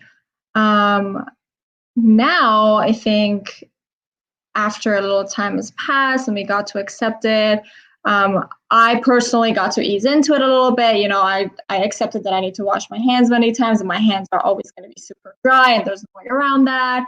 And, you know, I wear my mask. But mentally, I've accepted that this is life now. But I've also came to embrace the good that comes from it. Not that this is a good situation, but there is silver lining. For example, we save some time by not commuting, so I get to spend more time with my fiance and my dog and my family. So I just get to embrace those and enjoy those and walk around. So I'm starting to focus on that and focus on the good change that's hopefully coming out of that. Everybody's learning that we could telework and use the technology that we have. So just trying to stay positive and staying hopeful for that vaccine or a treatment. For sure, that's really important. Melissa, would you like to talk a little bit about that? Yeah, so my experience with working from home was pretty different, I would say, because since I was an intern, I didn't really get to work full-time from home. But what my job did, which was great, was they implemented a intern program, online program, and they gave us like study material, reading material. That's very important for us as engineers to learn, like stormwater management regulations, you know, the process of land development, just going through it again and learning that material each week and getting tested on those materials at the end of the week definitely gave me a whole different perspective on my job. So then now when I went back to work, because I'm back in the office now, I just saw everything from a different perspective, and it helped me a lot understand more about, you know, how everything works and why we do the things that we do, how we do the designs. And it was good for me. And yeah, it was awesome also to get back because I felt more productive at work. I know some people feel the opposite way. Some people feel more productive at home. But yeah, I'm happy to be back in the office. And I think overall it was a good thing for me. Thank you, Melissa. Vanessa, would you like to add anything to that? Yeah, so when it came to working from home, it was actually really easy for me to transition because my company, we already work off of laptops, and I know it might have been difficult for some people who didn't have laptops at the beginning. A lot of people at my previous company, we had desktops, so I know that was a bit of a transition. So I really think it helped having a company that already had laptops, already had like a VPN that we were able to log into. And when it came to dealing with COVID, yeah, just kind of like what Parisa mentioned, just like making sure that you do all the precautions. My husband's actually a nurse. Luckily, he's not working in the COVID unit, but definitely like hearing from him and his personal experience or what his coworkers are dealing with helped me kind of, you know, get a better idea of what to do. Mm-hmm. Okay, and July, what are your thoughts on that? Yeah, so we also work off of laptops, it was pretty easy for me to switch over, and we support the fleet 24/7, so there's always someone on call, so I'd be having to work second shift from home anyway sometimes. But the one thing that did change is that sometimes when you have issues where there was airplane repairs where we had to go on site and go in the airplane and help, like that wasn't really available anymore. So, or if we did have that, it was a lot more restrictions. So that kind of changed a bit. And then just the dynamic at home, like kind of changed because I've been home all day, and then my boyfriend works at SpaceX, so he's still going in. So it's just a little different. Like, how do we be cautious while he's still interacting with coworkers while I'm not, you know? So just managing that and like the social aspect of it was pretty tough, but yeah. Mm-hmm. Yeah, it's definitely an adjustment for a lot of us and the whole engineering industry as a whole, right? Because a lot of our jobs require us to be on site. But also, I feel like now with this happening, like Parisa, you mentioned, the silver lining is that more people do have the ability to work from home even after the pandemic. Hopefully, companies are maybe a little bit more flexible, but it obviously depends on the company. But yeah, there's definitely pros and cons to the entire situation, and hopefully it'll all be over soon. So thank you guys for talking about, the mental health resources and sharing that with the audience. I feel like it helped a lot, and I'm learning a lot from you guys as well. And so our next panelist discussion is advice. So this question is open to everyone. How do you network or brand yourself online? Like, for example, on LinkedIn, Instagram, or your website, and what are the benefits? Vanessa?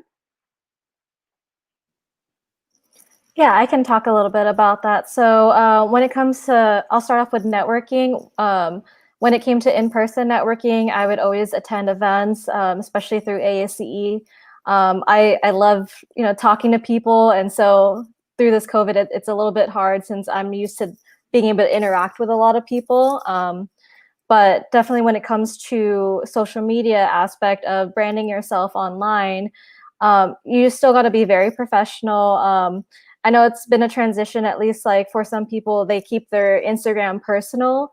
But if you are going to, advertise or brand yourself relating to your industry, make sure you're very professional and still, keep relations. As you notice, I don't really talk about my specific company because there are certain rules and limitations that I don't think that it's okay, or like at least for my company, like we can't really talk about specifics of different projects. So making sure that I'm aware of that and communicating with my HR at my company, but they still know that I am involved in Instagram. So I communicate with them a lot and make sure that you know what you're doing if you are going to be branding yourself relating to engineering or any industry in general.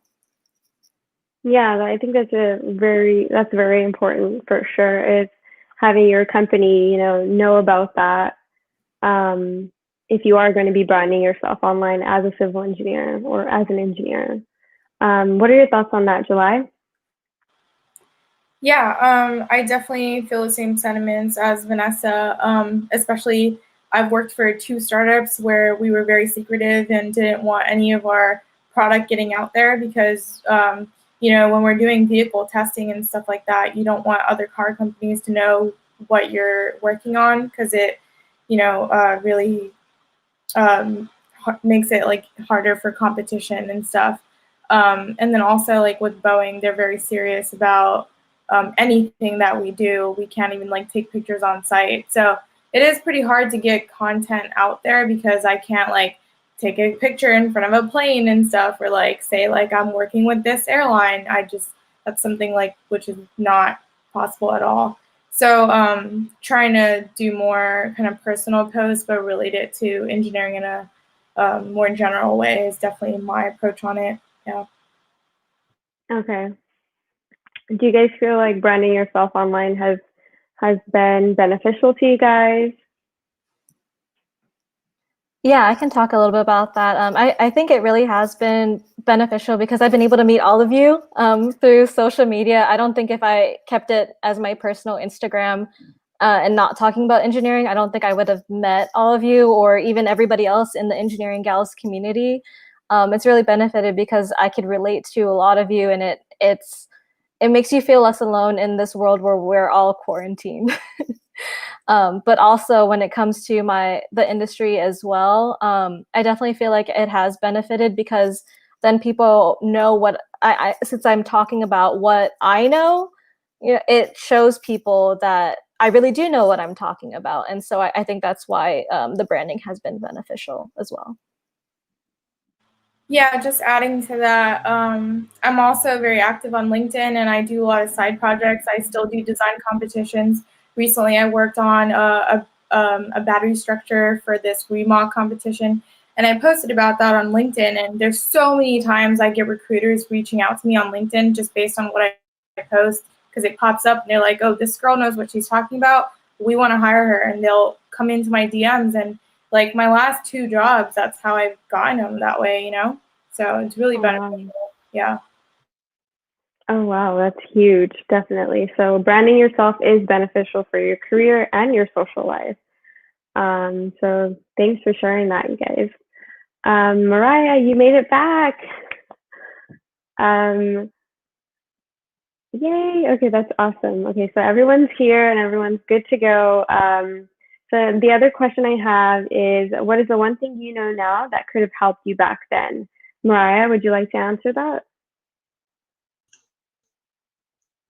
Yes, one thing I know now is just the overall networking. I wish I could have done it like a little bit early on.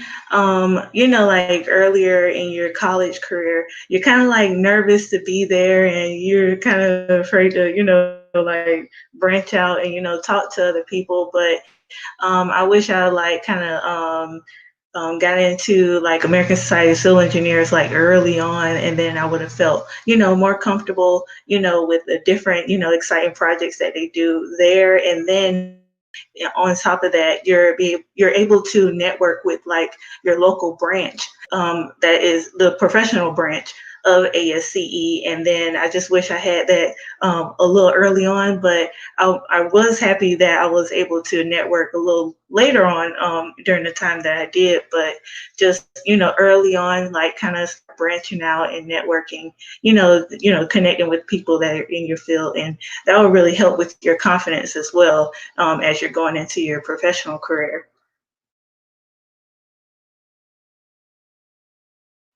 Yeah, that's very important for sure. So networking is something that you wish you would have done earlier. Okay. How about Parisa? Is that something you would like to add to that? For sure. One thing that I realized during my professional career when I started working was about the program and the school that you attend. I was really focused on which school I wanted to go to for undergrad and grad school. And I, you know, gave up a lot to attend that school. And then I graduated, and now I'm working, and now that I'm in the real world and 2 years passed, and I realized that not that it didn't matter, but it didn't really matter. After 2 years of working, really the name of the school that you went to is part of your past. It's great, but your experiences are what speaks at this point. So don't be very obsessed with going to a particular school to the point that you get depressed and sad, which is what happened to me if you don't get into that school. It is okay. It's totally fine. Your program, your projects, your experiences, the networking that you do, the groups that you join, all of those matter. Those are other things that really matter on top of the school that you go to. So that's one thing that I know now. Yeah, I think that's huge for anyone, you know, going from high school and trying to get into like prestigious universities. That's definitely a struggle, or sometimes you don't get in where you want to get into. Yeah. Vanessa? Yeah, I'd like to mention how I wish I knew about engineering or what even engineers do in general. So I love that we have this community now. And I love that, you know, we are talking openly about what engineers do, because I really didn't know what exactly I wanted to do. Like all throughout high school, I had so many different interests and I had absolutely no idea. And so being able to, you know, talk to multiple engineering gals and promoting and branding engineering in general, you know, I wish I had that. I know it's not something that I could have helped in any way back then, but I'm glad that we're doing it now. And as I mentioned in my presentation, that's the whole reason why I go to these K through 12 activities, because I really want to promote engineering, because I really wish I knew more about it back then. For sure. I couldn't agree with you more. I didn't know anything about engineering until I took like an introduction to engineering class. But yeah, I think that is true. You know, you guys all have your social media platforms. You guys all talk about it on online, and I think that definitely helps and inspires a lot of people. So keep doing what you guys are doing. July, would you like to share any of your thoughts on anything, any advice you have? Yeah, sure. So I agree with Parisa said with not really going to the most prestigious school and trying to go into that. But I do wish that I researched a little harder on what schools are good for which engineering majors, or like how the programs are split. For example, at UCI, if you do civil engineering, you do like a general first 3 years learning both all water, structures, transportation, all three of the civil engineering branches. But then in your senior year, you get to specialize and take electives in this in the specific like industry that you want. However, some schools, like if you're doing civil engineering, structural engineering is a whole different major. And I honestly wish I had picked a school where that does happen, so I could have focused more on seismic or just specific structural engineering and gotten to learn more about the materials and take courses that are tailored to that. Because I ended up having to create like a very unique major for myself, where I did civil engineering with a minor in material science, so that I could take those extra elective courses in aerospace structures, such as composite structures, indeterminate structures, lightweight structures. So like I basically created a whole degree like framework for myself that was outside of the civil engineering general program. Yeah, that's so amazing. And I agree. I think that's definitely really important, is to, I experienced that as well. As like when I was looking for schools, it's like, okay, which schools have more opportunity for civil engineers, and like how many classes do they have, and room for you to be able to move around within, different civil engineering industries, or even in engineering as a whole. So thanks for that, July. That's a really good tip. And so the next question I have is, who do you find yourself leaning into the most, and how important is community and mentorship? Vanessa? So the question was, who do you find yourself leaning into the most? Do you mean like specific person, or just like, do you guys have any role models that you guys look up to in the community as a whole? Yeah. Okay. So definitely I have multiple mentors. When I was a transfer student at San Diego State, again, I had no idea what exactly I wanted to do. And I reached out actually to my intro to civil engineering professor. And I asked him, can you give me the direction as to some female engineers in our industry? And that really helped me out a lot, because I was able to go into the offices of a variety of different female engineers in civil engineering and kind of see where exactly I wanted to be, or what type of job that they did. So that taught me a lot, and I still keep in contact with them. And also just in general, getting mentors through even like ASCE. I'm really involved in that. And I've met so many mentors through there, and they help me out a lot. And I just try to reach out to them if I have any questions. Mentorship is really important. I also like to help people who are still in school, or even a couple years after me. I have a mentee that I had when I was at San Diego State, and it's just so great to see her and watch her grow and see what she's been able to do. So giving back is something that I just love. If you ever want to ask me any questions relating to civil engineering, I'm always open to mentor anyone. That's great. Parisa? Yeah, so mentoring is obviously super important, as we all have mentioned. I personally, like everybody else said, have multiple mentors. The one thing I found very helpful was when my current boss kind of became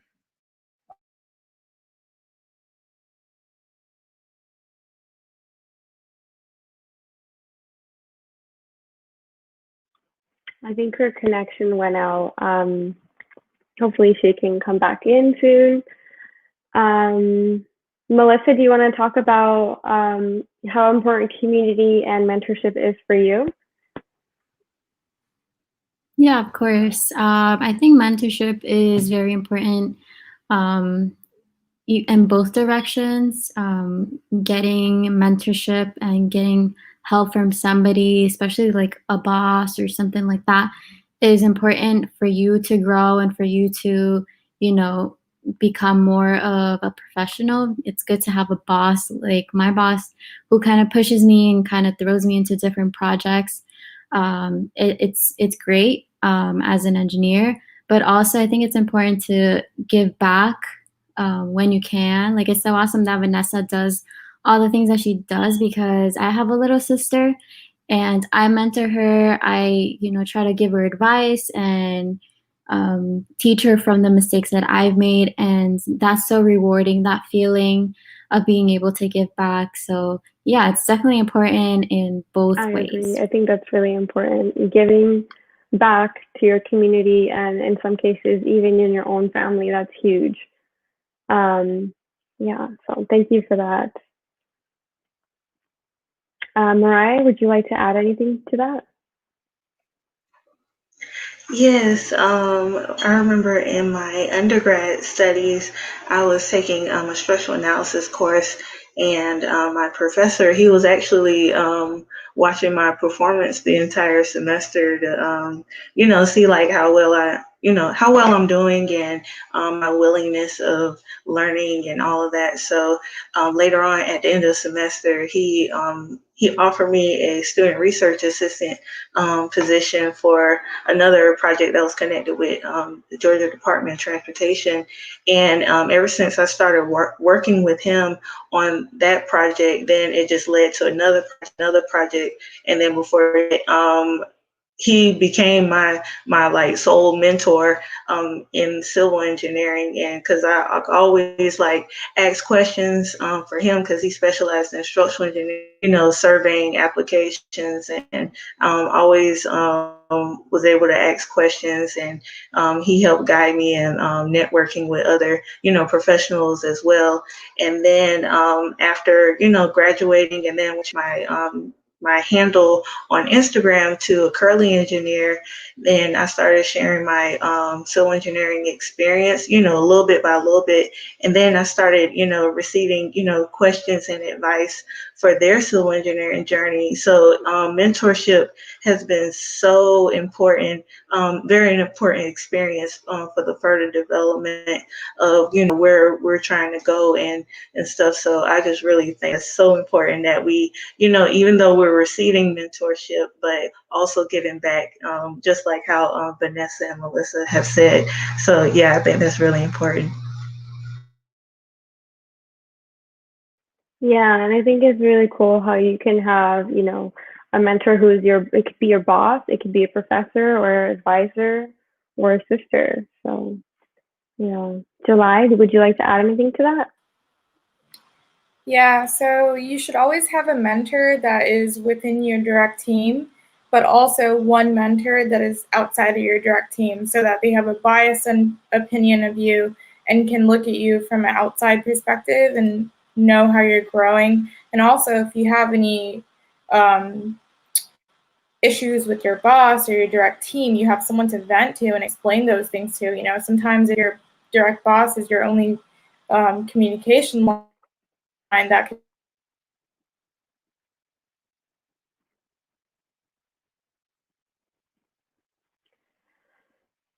I think July. and then I love giving back, especially because, Oh, I think we had lost you for like a little bit. oh, sorry. Yeah, but I think I was saying how just try to get mentors from like outside of your company as well.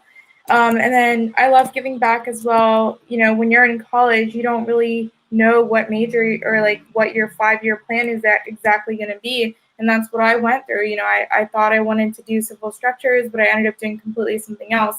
And I see so many people ask me questions in my DMs like, hey, I ended up going this path, but now it's totally not what I want to do. Like, how do I get out of this? How do I move forward? And there's a lot of questions like that. And I'm here to tell you that that's okay. Like, you can move past that. Yeah, so that's really important for sure. Thank you for that, July, and everyone else. In terms of tools of success, what has been the most helpful to you? Vanessa? In terms of success, what's most been helpful, which I've been mentioning quite a lot, is ASE. It really has been a great resource for me. And so I've been able to meet so many people throughout ASE, because there's also national conferences that you can also attend. And it's just great to like be able to talk to a lot of people within the same industry. And there's different things. I know Mariah mentioned that, you know, you wish that you were involved previously, but you still can. There's actually a lot of virtual opportunities now that, you know, if we were still doing in-person events, it would be difficult to actually attend those events. So definitely like reach out to your local ASE chapter. They may have something virtually, and that has really been a key thing for success for me, because not only did I learn technical projects that were going on within my local area, but also they do a lot of professional types of events, like how I showed that we did resume interview workshops. We also do networking workshops, and just being able to, you know, put yourself out there, even if it's scary, it's just worth, you know, putting yourself out there, because you never know who you might, you know, meet and or learn from that.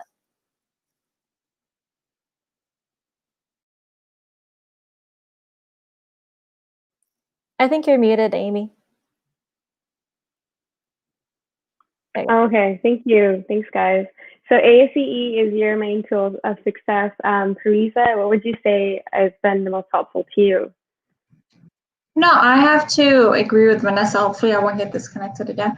I have to agree with Vanessa. Just being part of organizations, especially in school and early career, and going to events and meeting people, that was a big part of where I am right now. It really, really helped me.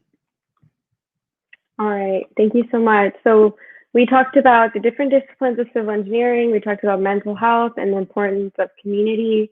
And so now we're going to shift into, you know, what is the future of civil engineering now with engineers working from home and the effects of COVID-19? Parisa, what are your thoughts on that?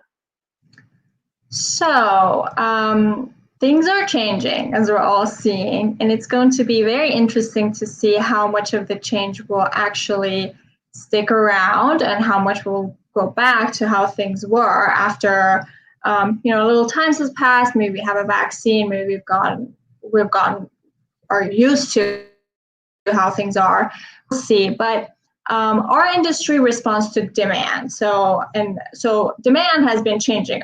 A lot of us are working from home right now. A lot of different people and different companies have realized that we can work from home. Commercial real estate is not in demand anymore.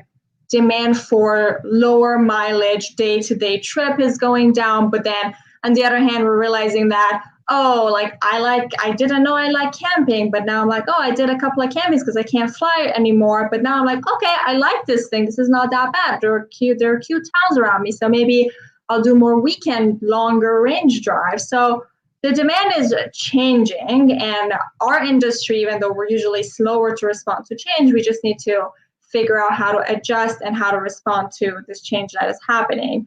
On the other hand, for the infrastructure part at least, a lot of our budget comes from the gas tax. We planned on having this gas tax for the next 10 years, and it doesn't mean that we're not going to have this gas tax, but if things change, and if the change doesn't go back to how things were, means the gas tax is going to change, and that means our budget is going to change. The projects that are going to get funded are going to be different. So that's another change that's coming, and we need to be ready for that. No one really knows how it's going to be because we don't know how our behaviors are going to change, but we know that it's going to be different. It's not going to be the same as before.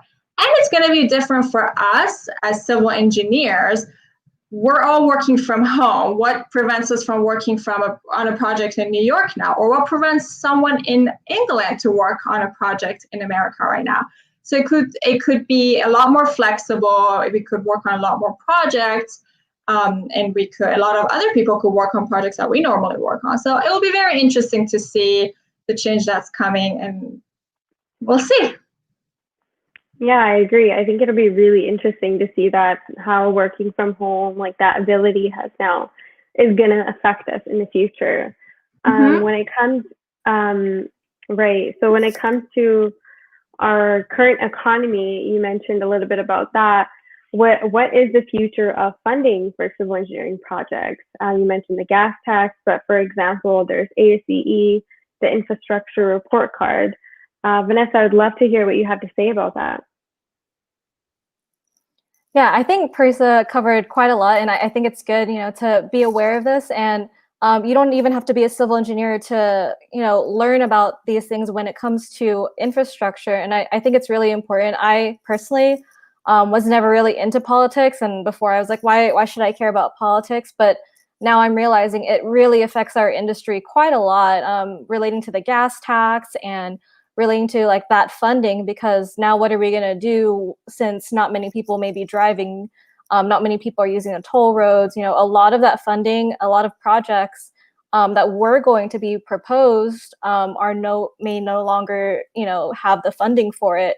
And that's why I think it's really important, even if you're not a civil engineer, I think it's really important to know about the infrastructure, because it affects our daily lives. And that is what funds a lot of our projects, not just in transportation, but also stormwater. I work a little bit on water projects as well. And I think it's really important, like you wouldn't want your pipe to break. And a lot of pipes are 50 plus years old. And so it's really important to think about those types of things of where that funding is going. And it is based off politics. So it's important to pay attention to those things, look at your polls and see what is being proposed. Because even here locally in San Diego, there was supposed to be a bill or something was supposed to be proposed for MTS, Metropolitan Transit System. I think that's one. MTS, they were supposed to have a bill for 2020, and they no longer are proposing it because they don't know if they're going to get funding for that, if ever. Like it's very uncertain, and that's why I think it's very important, because we don't want our roads to be breaking. We don't want there's dams that are breaking as well. Like a lot of these were built 50 plus years ago. There are bridges that we don't think about that were built like 50 plus years ago, and we have to consider that because we use these things every single day. And that's why I think it's really important, regardless if you're a civil engineer or not. Yeah, and thank you so much for talking about that. I think that is definitely important, and something I didn't really realize until later on, of like, how are we going to get the funding to support our structures that we have built so long ago. And as a water engineer, I have seen that a lot, is like we have mainline breaks happen a lot of the times. And that's mainly just because of, poor planning, or sometimes it could just be lack of funding for those things. Majority of the time it's lack of funding. But yeah, thank you so much. So can I mention one more thing? Sorry. Yeah, for sure. So I think earlier in the conversation, somebody was like, where's my tax money going? So I think that's something that I'm still learning.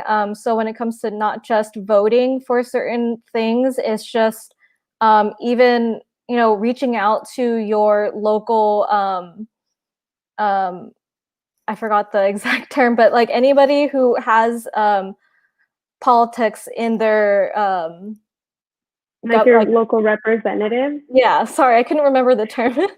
But reaching out to your local representatives so that they are aware of it and they are pushing for that, because that's really what needs to be done, even if it isn't like relating to our taxes. Mm-hmm. Yeah, and I think one other way you can try to stay up to date with that is by like subscribing to newsletters. I know we have one in the water industry. I think it's called like BC Water News or something, and they tell us, what is going on in the water world. And I know there's like other ones as well, but I think that's also one way you can try to keep up to date with what's going on, with funding for civil engineering or engineering projects. So yeah, thanks for that, you guys. So thank you guys so much. That pretty much sums up our live seminar. Thank you all for being a part of the panel. Your presence is truly inspiring many people to become engineers. So keep killing it. And now for the giveaway contest, we have a winner, and the winner is Valeria. Valeria, please comment your name and Instagram handle in the YouTube live to claim your prize, and we'll contact you with more details. And thank you everyone in the audience for watching. The Civil Gals Live is recorded and it'll be available for everyone to watch on the Engineering Gals YouTube channel. And congratulations to the winner of the giveaway. And I think as an engineering community, it is important to have these discussions. So thank you guys. Thank you to the Engineering Gals community for your support and inspiring us each day to continue to grow our online network of engineers. And now the panelists are going to share their ending remarks, and please provide your Instagram handle and how you can be reached. Mariah, would you like to start off with that?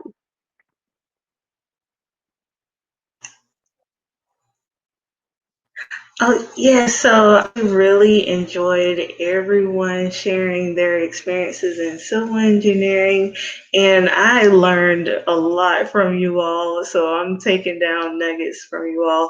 But yeah, so you can follow me in my journey on Instagram at a.curlyengineer, and yeah, I really enjoyed it.